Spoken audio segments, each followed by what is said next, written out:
영국에서 가장 단단한 보안을 자랑했던 더럼 교도소. 거기서도 이동은 범죄자들 사이에서 감옥 속의 감옥이라 불리며 절대 탈출이 불가능한 곳으로 여겨졌습니다. 그런데 1968년 그 신화가 무너집니다. 한 남자가 보란듯이 그곳을 빠져나왔기 때문이죠. 영화를 방불케 하는 희대의 탈옥 사건이었습니다. 그의 이름은 존 맥비카. 수차례 무장 강도를 저지른 악명 높은 범죄자이자 언제나 탈출을 꿈꾸던 시대에 반항하였습니다. 하지만 그가 원한 진정한 자유는 담장 너머에 있지 않았습니다. 경비원을 위협하고 털었던 돈에서 나오지도 않았죠. 총을 쥐었던 손으로 펜을 잡았을 때 그의 인생은 비로소 구원을 마주할 수 있었습니다.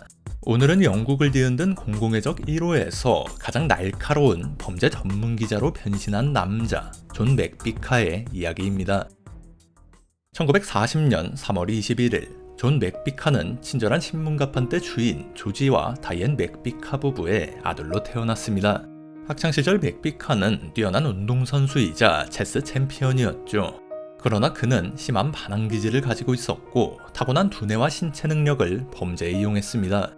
점차 학교를 빠지기 시작한 그는 상점과 차량 절도를 벌였고 1956년 16살 나이로 재판을 기다리던 중 미겔 소년범 구치소에서 처음 탈옥을 감행합니다.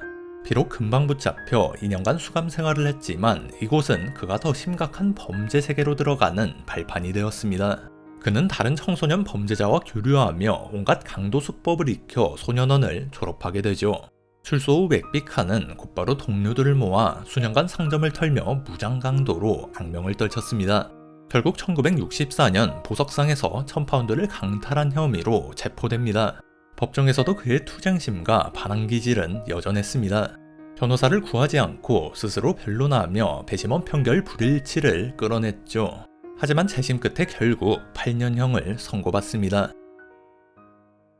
맥비카가 수감된 곳은 당시 최고 보안 등급을 자랑하던 파크허스트 교도소. 그러나 철옹성 같은 감옥도 그의 의지를 꺾지는 못했습니다. 1966년 맥비카는 다른 12명의 수감자와 함께 대담한 탈옥을 공모합니다.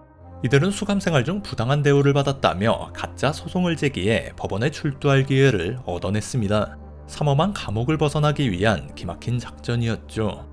재판을 마치고 교도소로 돌아오는 길, 경계가 느슨해진 틈을 타 이들은 교도관들을 제압하고 탈옥에 성공합니다. 대대적인 경찰 수색 작전으로 다른 동료들은 곧바로 붙잡혔지만 맥비카는 홀로 도주에 성공했습니다. 그는 친분이 있던 런던 암흑가 보스 조이 파일에게 연락해 도움을 요청했고 파일은 동료와 함께 차를 몰고 포츠머스로 가 맥비카를 태웠습니다. 하지만 런던으로 돌아오던 중 도킹 지역에서 경찰 검문과 마주쳤고 이들은 경찰을 따돌리려 속도를 높이며 영화 같은 추격전을 벌였습니다. 결국 시내의 막다른 골목에서 궁지에 몰리자 맥비카는 경찰이 덮치기 직전 차에서 뛰어내려 어둠 속으로 사라졌습니다. 넉 달간의 도주 생활 동안 그는 셜리 윌셔라는 여성과 사랑에 빠졌고 훗날 둘 사이에서 아들 러셀이 태어납니다. 하지만 짧은 자유는 현금 수송 차량 강도 미수 사건을 벌이다 끝이 나버렸고 그는 다시 붙잡혀 수감됩니다. 재검거된 맥비카에게는 형기 15년이 추가되었고 그는 최고 위험 수감자로 분류되어 경비가 가장 삼엄하기로 유명한 더럼 교도소 2동으로 이감됩니다. 영국에서 가장 다루기 힘든 수감자들을 위해 특별히 설계된 감옥 속의 감옥, 절대 탈옥이 불가능하다고 여겨졌죠. 맥비카의 생각은 달랐습니다. 그는 다른 감옥에서 수차례 탈옥 전력으로 옥스턴의 후딘이라는 별명을 얻은 동료 수감자 월리 프로빈과 함께 다시 탈출을 계획합니다. 두 사람은 교도소 샤워실에서 벽돌로 된 허술한 벽면을 발견했고 이 벽이 어디로 이어질지 확신할 수는 없었지만 덤벨로 조금씩 파낸 뒤 미술용 종이 반죽으로 위장하는 작업을 무려 6주간 반복했습니다. 마침내 이들은 수감동 외부 지하실로 이어지는 통로를 확보하고 밀반입한 톱으로 지하실 창살을 잘라냈습니다. 그런데 탈출이 임박했을 때 예상치 못한 변수가 등장하는데요. 같은 동에 수감된 갱단 보스 찰스 리처드슨이 이 계획을 눈치챈 것입니다.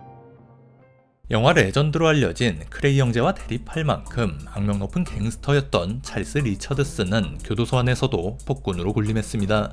그는 탈출 터널 근처에 엉성한 가짜 터널을 파서 교도관에게 들키게 하겠다며 자신을 끼워주지 않으면 모든 걸 망치겠다고 협박했습니다.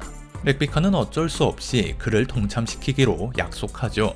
1968년 10월 29일 마침내 탈옥 당일, 맥비카와 프로비는 리처드슨이 휴게실에서 한가롭게 영화를 보는 틈을 타 먼저 구멍으로 빠져나갑니다. 뒤늦게 상황을 파악한 리처드슨과 그 부하들이 소리치며 교도관에게 탈옥 사실을 알렸고 교도소 전체에 비상경보가 울려 퍼졌습니다. 맥비카와 프로비는 환기 통로를 기어 운동장으로 나온 뒤 지붕 위로 올라가 담장을 넘었습니다. 교도관 수십 명과 경찰견이 추격했고 두 사람은 흩어져 더럼시의 좁고 구불구불한 길을 질주했습니다. 경찰이 대규모 차단선을 설치하고 수색본부를 차렸지만 맥비카는 얼음장 같은 웨어강을 헤엄쳐 건너고 철도를 따라 11km를 걸어 체스터리 스트리트에 도착했습니다. TV 방송팀과 기자가 더럼으로 몰려드는 동안 공중전화 부스에서 런던에 연락했고 주인 없는 땅에서 잠을 청하며 친구들을 기다렸습니다. 함께 탈옥한 프로비는 금방 붙잡혔지만 친구들이 맥비카를 찾아내면서 그는 또다시 자유를 얻었습니다. 이 대담한 탈옥은 경찰과 교도당국에 엄청난 망신을 안겼습니다. 1만 파운드의 현상금이 걸렸고 스코틀랜드 야드는 공식적으로 존 맥비카를 공공의적 1호로 선포했습니다. 경찰은 그를 말끔한 얼굴, 군살 없는 근육질 몸매, 얇고 으르렁거리는 듯한 입술을 지닌 인물로 묘사했고 맥비카의 외모와 이름은 대중의 뇌리에 깊이 박혔습니다. 어떤 이들은 그를 체제에 저항하는 아이콘으로 여기기까지 했습니다.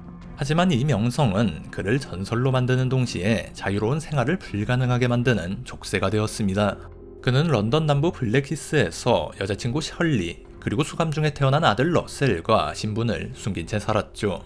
동료 범죄자들의 무기를 대신 보관해주고 매주 한 번 동네에서 샴페인 2병을 사는 게 생활의 전부일 만큼 도피 생활은 교도소 못지않은 긴장의 연속이었습니다. 결국 1970년 동료의 배신으로 다시 체포되고 맙니다. 이 사건으로 형기 3년이 추가되어 총 26년을 채우기 위해 교도소로 돌아갔고 도주범을 숨겨준 혐의로 셜리 역시 처벌을 받았습니다. 다시 시작된 기나긴 수감 생활 중 존 맥비카는 매우 특별한 삶의 전환점을 맞이하는데요.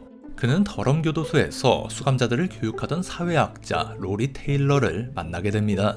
테일러는 맥비카가 다른 수감자들과 달리 틈만 나면 책을 읽는 등 학문적 소양이 남다르다는 사실을 발견하고 그의 멘토이자 친구가 되어주었습니다. 테일러의 설득에 맥비카는 인생을 바꾸는 선택을 합니다. 벽에 몰래 판 구멍이 아닌 학문을 새로운 탈출구이자 저항의 방식으로 삼기 시작하죠. 그는 대입 시험에 합격해 글을 쓰기 시작했고 레스터 대학교에서 사회학 대학원 과정까지 수료합니다. 사회 구조, 일탈, 통제를 연구하며 그는 자신을 가둔 사회와 시스템을 이해하기 시작했습니다. 최고 수준의 통제를 자랑하던 감옥이 그에게 가장 위대한 지적 해방의 장소가 된 셈이죠. 1972년 그는 감옥에서 여자친구 셜리와 결혼했고 남은 형기를 모범수로 보냅니다. 당시 영국에선 수감자가 돈을 벌 목적으로 자기 이야기를 출판하는 일은 불법이었습니다. 하지만 1974년 그는 수감 중에 자서전 맥비카 스스로 말하다를 비밀리에 집필해 감옥 밖으로 빼돌리는데 성공합니다. 책은 두 부분으로 나뉘는데요. 첫 부분은 높은 판매고를 위해 스릴 넘치는 더럼 탈옥기를 담았고 두 번째 부분은 사회학 공부를 시작한 뒤 자기 삶과 범죄 동기를 성찰하고 분석하는 내용이었습니다. 그는 책에 이렇게 썼습니다. 범죄자로서 나는 한심한 실패자였다. 내가 범죄로 번 돈은 감옥에서 보낸 시간의 절반만 노동을 했어도 벌 수 있었을 것이다. 위험을 감수하는 데 중독된 내 성격은 내가 도둑이나 강도로서 성공할 수 없다는 보증수표였다. 충동적인 탈옥수, 과거의 맥비카를 먼저 보여주고 그를 분석하는 사회학자, 새로운 맥비카를 소개한 이 책은 그의 성공적인 작가 데뷔작이었습니다. 1978년 아내와 이혼하고 가석방된 맥비카는 곧바로 저널리스트로 활동하기 시작했습니다. 한때 공공의적이었던 그의 변신은 놀라웠습니다. 그는 로리 테일러와 공동연구를 진행하기도 했고 교도소 내 마약, 과밀 수용, 정부 정책 문제는 물론 악명 높은 갱스터 로니 크레이의 죽음에 이르기까지 다양한 주제를 다뤘습니다. 다른 어떤 기자도 제공할 수 없는 내부자 관점에서 범죄 심리와 사법 시스템을 분석하는 데 초점을 두었고 그의 글은 썬데이 타임스, 더 가디언, 펀치, 타임아웃 등 권위 있는 매체에 실리며 인기를 끌었죠. 1980년 그의 삶은 직접 공동 각본가로 참여한 영화 맥비카로 만들어졌습니다. 그의 회고록을 바탕으로 인기 록밴드 더우의 리드 싱어 로저 돌트리가 주연을 맡았고, 시사회와 칸 영화제의 스타들과 함께 참석하며 그의 위상은 더욱 높아졌습니다. 많은 비평가가 돌트리의 탄탄한 연기와 함께 어둡고 현실적인 분위기를 잘 살린 범죄 드라마라며 호평했습니다. 일각에서는 맥비카라는 인물의 입체적인 면모를 담아내지 못하고 선정적인 액션 스릴러에 그쳤다는 아쉬움을 표했습니다. 맥비카 자신도 주연 배우 로저 돌트리가 로맨틱한 주인공이 되고자 하는 야망에 자신과 전처 셜리의 관계를 현실과 다르게 묘사했다며 이야기가 단순화되고 상업적으로만 소비되는 점에 불만을 표했습니다. 영화 자체는 그럭저럭 흥행에 성공했고, 로저 돌트리가 직접 프로듀싱하고 부른 사운드 트랙은 훨씬 큰 성공을 거두었습니다. 그리고 영화 속 탈옥 방식은 이후 스티븐 킹의 소설 쇼생크 탈출과 동명 영화에 영향을 주었다고 여겨지죠. 자유를 찾은 뒤에도 맥비카는 무장강도 시절처럼 아주 거친 언론 활동을 벌였습니다. 1990년 스트레인지웨이스 교도소 폭동 당시 수감자 진압을 위해 특수부대를 투입해야 한다고 주장해 옛 동료들과 설전을 벌이기도 했죠. 한 동료 언론인은 그를 두고 인류 대부분을 다양한 방법으로 경멸하며 오직 자기 개가 죽었을 때만 감동적인 글을 쓴다라고 평하기도 했습니다. 적이 많았던 탓인지 높은 인지도에도 불구하고 그는 1994년 파산을 신청해 빈털터리가 되었습니다. 한편 이웃들은 그가 위압적인 인상에 누구와도 친해지고 싶어하지 않는 듯 보여 말을 걸기 쉽지 않았지만 막상 말을 걸면 정중하고 친절했다고 이야기했습니다. 자신의 반려견이 맹견에게 물리자 상대 견주를 폭행해 코뼈를 부러뜨리기도 했는데, 이때 법정에서 변호사 없이 스스로 변론했고 이웃들이 그를 위해 증언에 나서준 덕분에 정당방위로 무죄 판결을 받기도 했죠.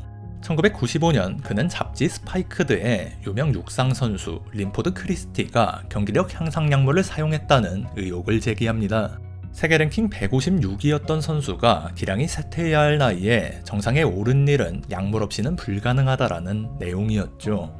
크리스티는 명예훼손 소송을 제기했고, 이번에도 스스로를 변호했던 맥비카는 동료 선수들의 증언 등 핵심 증거를 확보했지만 절차상 이유와 이를 위한 재판 연기 비용을 맥비카가 감당할 수 없다는 이유로 기각되었습니다. 결국 1998년 패소하여 막대한 소송 비용을 부담하게 됩니다. 2002년 맥비카는 17살 연하인 발렌티나 아추르닉 백작 부인과 재혼해 출판사를 운영하며 여러 곳을 여행했지만 이 결혼 생활 역시 순탄치 않아 결국 별거하게 되죠. 그의 인생의 가장 큰 비극은 1991년부터 불화로 연을 끄는 아들 러셀이 아버지와 똑같은 무장강도가 된 일입니다.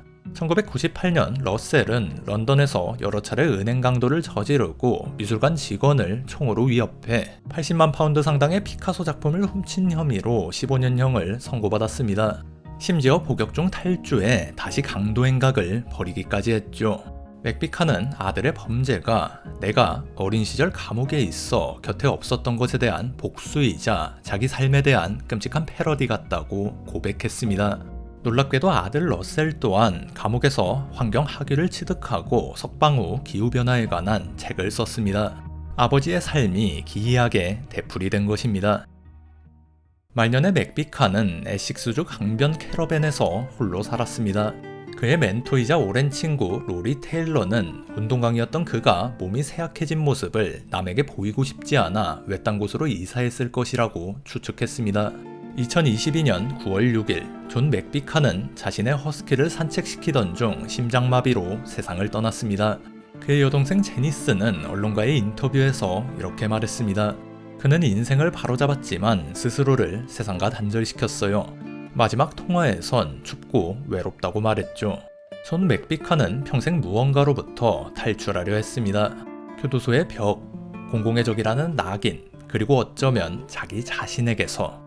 그는 마침내 육체의 감옥이 아닌 정신의 자유를 통해 구원을 찾았지만 그 여정 끝에서 기다린 것은 깊은 고독이었습니다.